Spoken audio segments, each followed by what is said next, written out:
Bonne soirée avec Europe 1 et votre grand journal du soir. La suite, Sébastien Guyot, avec votre premier invité. Ce fut un événement quasi planétaire il y a 30 ans, jour pour jour, ici à Paris. Quasiment à cette heure-là, l'Opéra Bastille était inauguré. Avant d'accueillir notre invité, je vous propose une petite archive Europe 1 d'un certain François Barouin.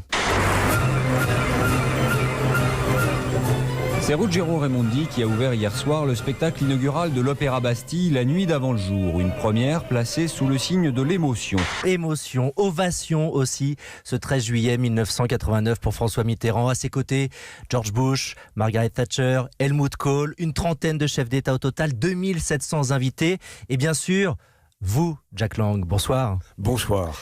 C'est à vous, en tant que ministre de la Culture, que François Mitterrand avait commandé un opéra moderne et populaire. C'était ça, l'intitulé de la commande.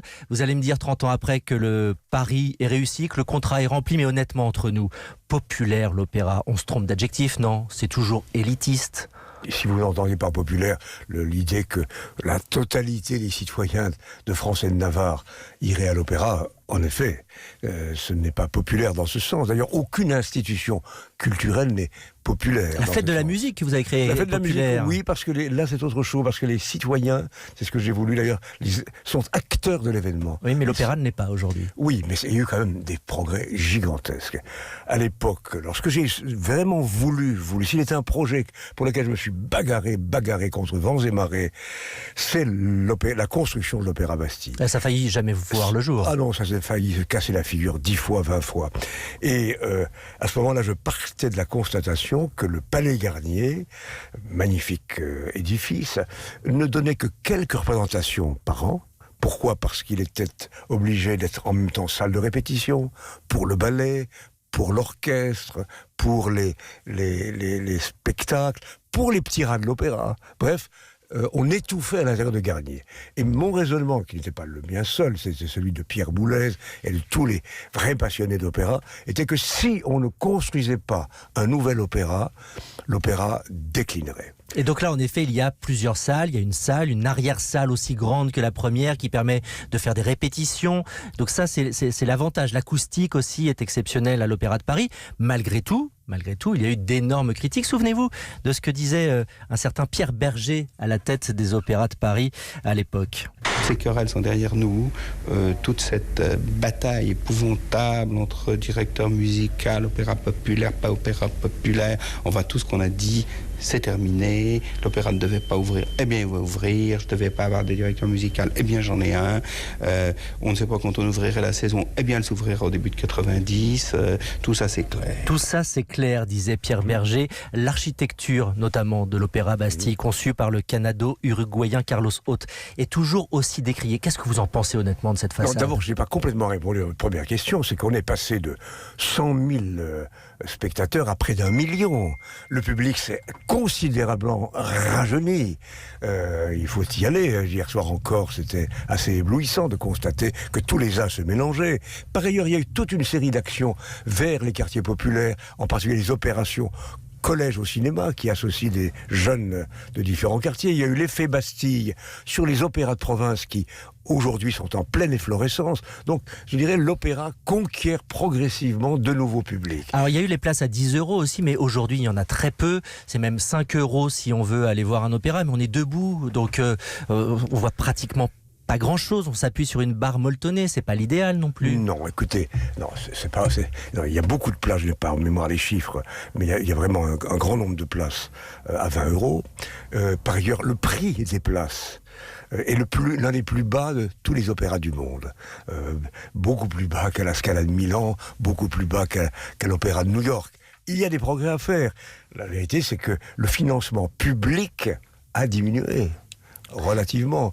Et il a fallu faire appel à des mécènes privés. Alors, à un moment, la question est qui paye ? Alors, vous m'avez pas répondu en revanche sur la façade. Vous en pensez quoi, vous, de cette façade ? Non, cette façade, elle est ce qu'elle est. Progressivement, elle a été réadaptée. Elle a été adoptée, je dirais même. Et puis, ce qui est très important, c'est l'instrument de travail. Il est unique au monde, vous l'avez vous-même dit à l'instant. 4 plateaux, à l'identique du plateau, où vous pouvez monter à l'avance les chorégraphes, Les décors. Les décors, bon, les salles de répétition. Il n'y en avait pas à Garnier. Donc c'est unique au monde, un opéra dans lequel vous avez ces conditions de travail. L'acoustique, vous l'avez évoqué vous-même, est excellente à tel point que tous les chanteurs du monde veulent venir à l'opéra. L'orchestre de l'Opéra de Paris est le meilleur orchestre aujourd'hui du monde pour un opéra. Donc 2019, vous êtes satisfait de ce qui est devenu votre bébé, comme il a grandi aujourd'hui à 30 ans? Oui, parce que pas grâce à moi seulement, grâce à tous ceux qui ont apporté une contribution. Pierre Berger, qu'on évoque à l'instant, qui est un grand ami qui nous a quittés. Il y a eu des crises.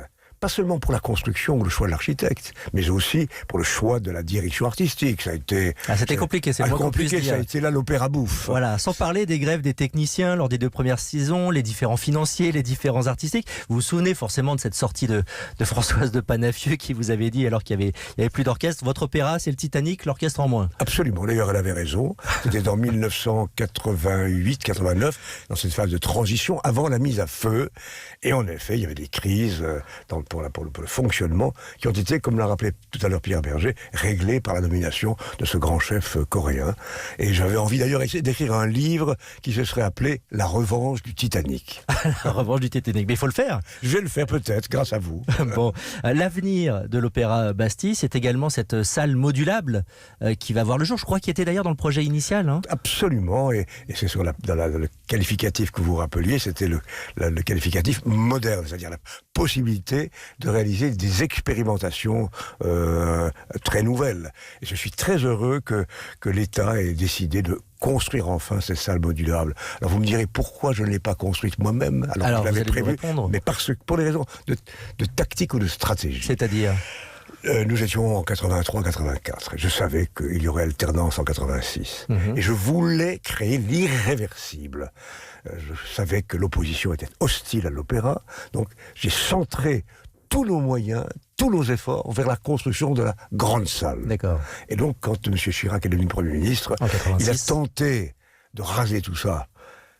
C'était un immense gâchis. Il faut rendre hommage à M. Léotard, qui, convaincu par François Mitterrand, a décidé courageusement de maintenir le projet. Conclusion, Jack Lang, 30 ans après, l'Opéra de Paris Bastille devait être moderne et populaire. Vous qui avez le sens de la formule, aujourd'hui, c'est quoi ? C'est un opéra qui est devenu, aujourd'hui, Paris est redevenu la capitale mondiale de l'art lyrique et de l'art chorégraphique. On n'a pas parlé du ballet, qui a été complètement transformé. On a construit une école à Nanterre avec Christian de Portampart pour les élèves de l'opéra. La chorégraphie s'est prodigieusement transformée. La présence de chorégraphes, et je dois dire que Nureyev, que nous avions nommé, non sans polémique, à la tête de l'opéra, a été un fabuleux transformateur. Voilà, je ne dis pas que tout est parfait. Il y a des choses à améliorer, et directions à prendre. Mais n'oubliez pas que ce qui est entrepris aujourd'hui pour faire apparaître de nouveaux chanteurs, de nouveaux musiciens, l'Académie de l'Opéra est une institution très originale. L'opéra dans les 100 ou 150 salles de cinéma, dans les mêmes conditions qu'à Paris, c'est fantastique. Et puis, je veux rendre hommage à tous les opéras de province, comme on disait naguère, qui aujourd'hui brillent d'un nouvel éclat. Et je crois que l'effet Bastille a là aussi été un effet positif et tonique. Une toute dernière question, vu que vous parlez de l'Opéra Bastille, de ses grands travaux sous François Mitterrand, vous étiez à la manette vous aussi, avec la très grande bibliothèque, le Louvre. Aujourd'hui, vous avez l'impression que Emmanuel Macron manque d'ambition sur ce plan-là ? L'ambition n'est pas nécessairement la même sous les divers présidents. Lui-même a pris à bras-le-corps le dossier de Notre-Dame et je m'en réjouis. Il a pris de bonnes décisions, je crois vraiment, à condition qu'on soit capable parallèlement de former les artisans, les restaurateurs dont nous avons besoin, et pour Notre-Dame et pour tous les monuments de France. Et puis, les grands projets, c'est pas nécessairement culturel, ça peut être scientifique, ça peut être aéronautique, comme l'avait fait le général de Gaulle. Donc, accordons du temps au président Macron pour concevoir tel ou tel projet. Je crois qu'il a le projet aussi de transformer le château de Villers-Cotterêts en un haut lieu de la francophonie. L'histoire n'est pas définitivement écrite. Merci à vous Jack Lang, merci d'avoir été avec nous pour évoquer les 30 ans de l'Opéra Bastille. Notez d'ailleurs que ce soir c'est la dernière de la saison avec le ballet Tree of Codes, reprise le 7 septembre prochain avec un opéra, Les Puritains de Vincenzo Bellini.